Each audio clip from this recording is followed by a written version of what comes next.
تیم‌های دانش آموزی که آماده کردیم حدوداً هر تیممون 5 نفره هست و تقسیم وظایف داشتیم توی تیم‌ها.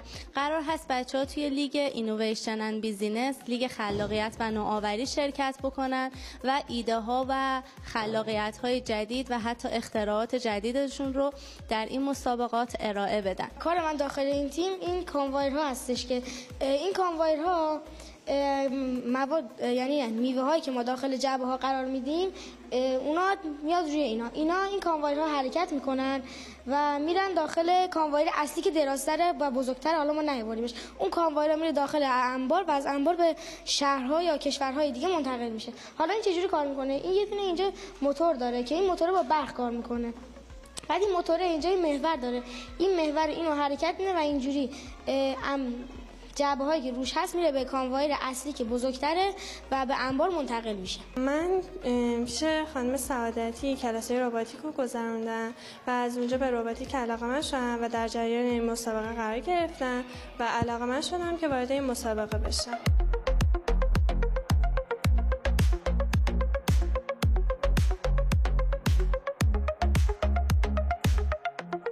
من یه عینک هوشمند ساختم که با استفاده از اولتراسونیک تشخیص موانع رو تشخیص میده که مثلا وقتی تو معدن کارکنان دارن کار میکنن و معدن تاریکه، این اولتراسونیک مثلا اگر جلوشون رو نبینن موانع جلوشون رو تشخیص میده که مثلا تو 5 سانتیشونه و آژیر میکشه که اون فرد متوجه بشه که یک مانعی جلوشه.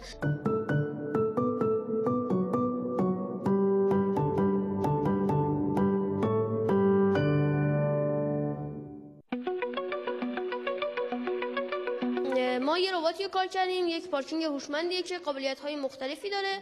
وظیفه بنده در این پروژه طراحی سایت و کدنویسی پارکینگ بوده که این پارکینگ تشخیص دما، تشخیص ماژول‌های مختلفی داره و کارهای مختلفی تو پارکینگ انجام میشه. من در این پروژه قسمت مکانیک و الکترونیکش و اپیمنتورش مربوط به بنده بودش که من در قسمت مکانیک با کارتون‌های مختلف اومدم اجزا اون رو جدا کردم و در قسمت اپلیکیشن من اومدم داخل اپلیکیشنم فردی بخواد وارد پارکینگ بشه میتونه اول اپلیکیشن دانلود کنه و داخل اپلیکیشن بتونه از جزئیات پارکینگ باخبر باشه که کدوم جا و کدوم پارکینگ خالی هستش. کار من توی این پروژه این بوده که بخش تشخیص پلاک و پردازش تصویرش با من بود که من این کار رو انجام دادم و این دوربین ما میتونه پلاک رو تشخیص بده و ما پلاک‌های مجاز رو تعریف کردیم که مثلا اگه بخواستیم این پارکینگ برای ارگان‌های نظامی باشه فقط پلاک‌هایی که مخصوص همین جا و همین مکان هست باز بشه و کسی نتونه وارد بشه.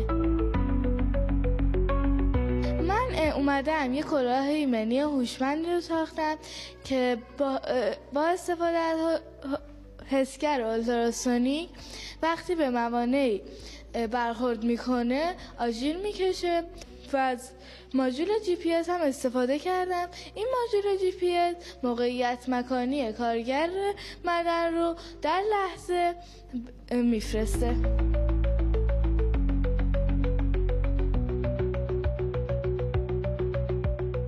پروژه های مختلفی بچه‌ها کار کردن. یکی از تیم‌ها پروژه پارکینگ هوشمند رو کار کردن که علاوه بر بحث برنامه نویسی و طراحی سایت و طراحی اپلیکیشن بخش پردازش تصویر پلاک ها رو هم داشتن و بچه‌ها سعی کردن رو بخش‌های مختلف پروژه دیولپ داشته باشن، ارتقا بدن پروژه ها رو و تغییراتی رو لحاظ کردن. یکی از پروژه‌هایی که بچه‌ها کار کردن پروژه مزرعه هوشمند هست که هم بخش انرژی های نوین رو داشتن توی این بحث، هم بحث اینکه انبارهایی رو برای مزارع گرمسیریشون در نظر گرفتن و طرحی که برای انتقال جعبه‌های میوه به انبارها داشتن تا بتونن تا حد ممکن نیروهای انسانی رو توی این بخش حذف بکنن.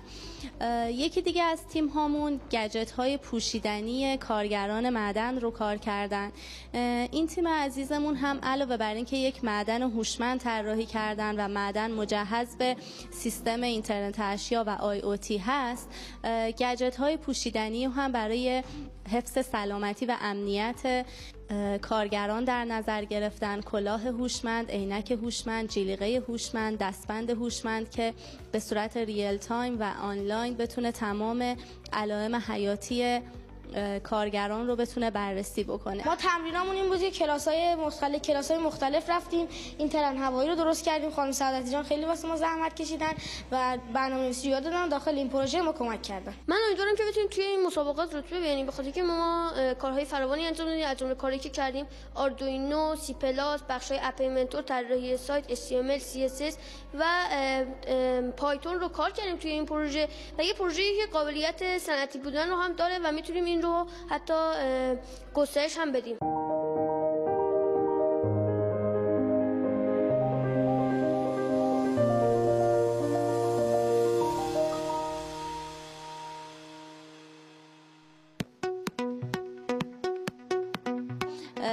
چالشی که یه مقدار بچه‌ها دارن بحث این هست که باید اونجا به زبان انگلیسی ارائه بدن. روی این موضوع هم ما باید وقت ویژه بذاریم و کار بکنیم.